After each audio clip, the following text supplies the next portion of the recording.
সাল 1998।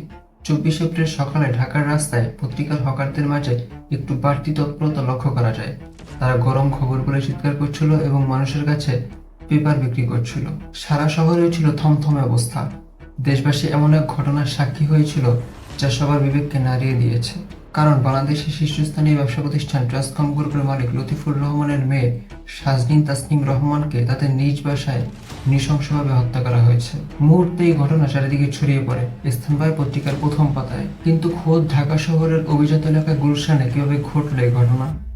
Hello guys, my name is Mubin and welcome to মুবলেট mystery. Sajnin Tasnim Rahman, তার বাবা লতিফুর রহমান ছিলেন ট্রান্সকম গ্রুপের প্রতিষ্ঠাতা এবং চেয়ারম্যান। 4 ভাই বোনের মধ্যে তিনি সবার ছোট ছিলেন, তাই স্বাভাবিকভাবেই ছোট সন্তান হিসেবে বাবার সবচেয়ে আদরের মেয়ে ছিলেন তিনি। ধনী বাবার সন্তান হয় তাদের অর্থ প্রাচুর্যের কোনো কমতি ছিল না। তাদের বাসা ছিল ঢাকার অভিজাত এলাকা গুলশানে। ছোটবেলা থেকেই সাজনিন ভীষণ মেধাবী ছিলেন। পড়ালেখার পাশাপাশি নাচ গানেও ছিল তার সমান দক্ষতা। তিনি ঢাকার স্কলাস্টিকায় পড়াশোনা করতেন। 1998 সালের 23 এপ্রিল। সাজনিন তখন 9ম শ্রেণীর ছাত্রী ছিলেন, বয়স মাত্র 15। সাজনিনের বাবা লতিফুর রহমান তাদের বাসায় একটি অনুষ্ঠানের আয়োজন করেন। অনুষ্ঠানে তাদের আত্মীয় স্বজন এবং তার ব্যবসায়িক পার্টনাররাও উপস্থিত ছিলেন, তাই সারাটা দিন তাদের একটি উৎসবের আমেজের মধ্যে কাটে। সাজনিন সেদিন রাতে ডিনার শেষে তার রুমে ফিরে আসেন। বাড়ির অন্য পাশে তখনও অনুষ্ঠান চলছিল। সাজনিন বিছানায় শুয়ে একটি ম্যাগাজিন পড়ছিলেন। রাত 10টার দিকে তার রুমে তাদের বাসার কাজের লোক শহীদ প্রবেশ করে। তার সঙ্গে বাড়ির সংস্কার কাজের দায়িত্বে থাকা হাসান এবং তার সহকারী বাদলও ছিলেন।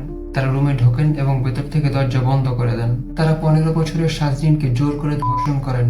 সাজনিনের পরিবারের সবাই অনুষ্ঠানে ব্যস্ত থাকায় তাদের অগোচরে এই নৃশংস ঘটনা ঘটে যায়। এরপর শহীদ সাজনিনের মুখ বন্ধ করার জন্য তাকে খুনের পরিকল্পনা করেন।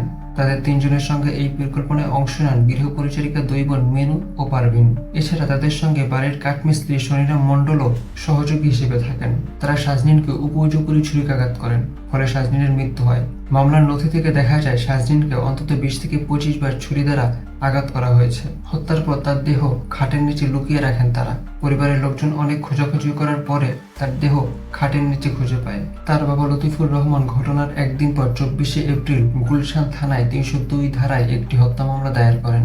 একই বছরের 4 সেপ্টেম্বর ফৌজদারি তদন্ত বিভাগ নারী ও শিশু নির্যাতন আইনে আরেকটি মামলা দায়ের করে। 6 ডিসেম্বর 1998 সালে 6 জন অভিযুক্তের বিরুদ্ধে অভিযোগ দাখিল করা হয়। 13 এপ্রিল 1999 সালে হত্যা ও ধর্ষণের অভিযোগ গঠন করা হয়। 6 জুলাই 1999 সালে বাংলাদেশ হাইকোর্টের বিচারপতি মোহাম্মদ আব্দুল করিম এবং বিচারপতি খায়রুল হক অতিরিক্ত দায়রা জজ আদালতে নারী ও শিশু নির্যাতন ট্রাইব্যুনালে মামলাটি দাখিল করেন। অভিযুক্তরা হাইকোর্টের রায়ের বিরুদ্ধে আপিল করেন। 11 নভেম্বর 1999 সালে 4 সদস্যের আপিল বিভাগের বেঞ্চ আসামিদের আবেদন প্রত্যাখ্যান করে। অভিযুক্তরা হচ্ছেন শহীদুল ইসলাম, ঠিকাদার হাসান, তার সহকারী বাদল ও কাঠমিস্ত্রি শনিরাম মণ্ডল। অপর 2 আসামি ছিলেন গৃহ পরিচারিকা 2 বোন ইসমত খাতুন মিনু ও পারভিন। 2003 সালের 2 সেপ্টেম্বর ঢাকার নারী ও শিশু নির্যাতন দমন আদালতের বিচারক কাজী রহমতুল্লাহ মামলাটির রায় ঘোষণা করেন। রায়ে সাজনিনকে ধর্ষণ, খুনের পরিকল্পনা ও সহযোগিতার দায়ে 6 জন আসামিকে মৃত্যুদণ্ড দেওয়া হয়। বিচারিক আদালতের রায়ের পর মৃত্যুদণ্ড অনুমোদনের জন্য মামলাটি হাইকোর্টে যায়। একই সঙ্গে আসামিরাও আপিল করেন।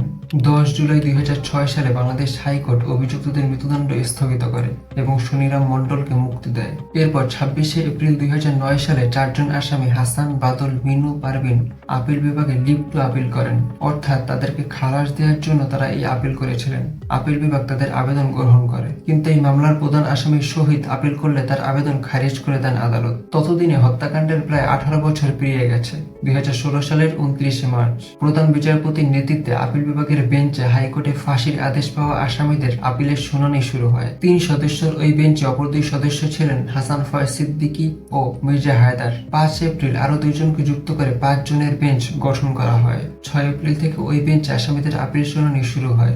2 আগস্ট আসামিদের মধ্যে শহীদুল ইসলাম শহীদের ফাঁসির রায় বহাল রেখে আদেশ দেন আদালত। অন্য 4 জনকে খালাস দেওয়া হয়। খালাসপ্রাপ্তরা হলেন হাসান, বাদল, মিনু ও পারভিন।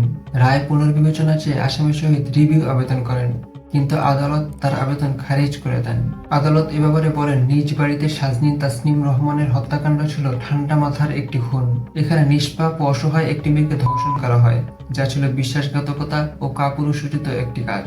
রায়ে বলা হয় অপরাধের ধরন থেকে দেখা যায় আবেদনকারী শহীদ কোনো সহানুভূতি পেতে পারেন না। মৃত্যুদণ্ড কমানোর মতো কোনো রেকর্ড বা বিশেষ পরিস্থিতিও খুঁজে পাওয়া যায়নি। রায়ে আরো বলা হয় 1998 সালের 23শে এপ্রিল রাত 10টার দিকে 15 বছর বয়সী সাজনিনকে তার শয়নকক্ষে ধর্ষণ করা হয়।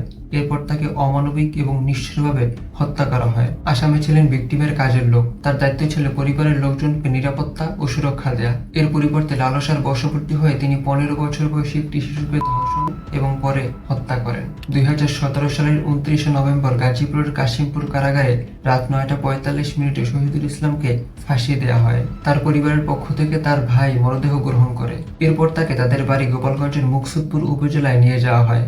সেখানেই তাকে সমাহিত করা হয়। আমাদের দেশের প্রায় সব উচ্চবিত্ত ফ্যামিলিগুলোতেই কাজের লোক থাকে। পরিবার ভেদে তাদের সংখ্যা 5 এমনকি 10ও হতে পারে। তাদের কেউ কেউ গ্রাম থেকে কাজের উদ্দেশ্যে শহরে আসে, আবার কেউ কেউ শহরের নিম্নবিত্ত পরিবার থেকে উঠে আসে। আমরা বেশিরভাগ সময় তাদের উদ্দেশ্য আচার আচরণ না জেনেই তাদেরকে কাজে নিয়ে নেই, আর এখানেই আমরা সবচেয়ে বড় ভুলটা করি। আমাদের অগোচরেই রক্ষক কখন ভক্ষক হয়ে ওঠে তা আমরা টের পাই না। আজ এ পর্যন্তই। আপনাদের সঙ্গে দেখা হবে নতুন কোনো পর্বে নতুন কোনো সাজনিনের গল্প নিয়ে। সে পর্যন্ত সবাই ভালো থাকুন, সুস্থ থাকুন এবং মুভলেট মিস্ট্রির সঙ্গেই থাকুন।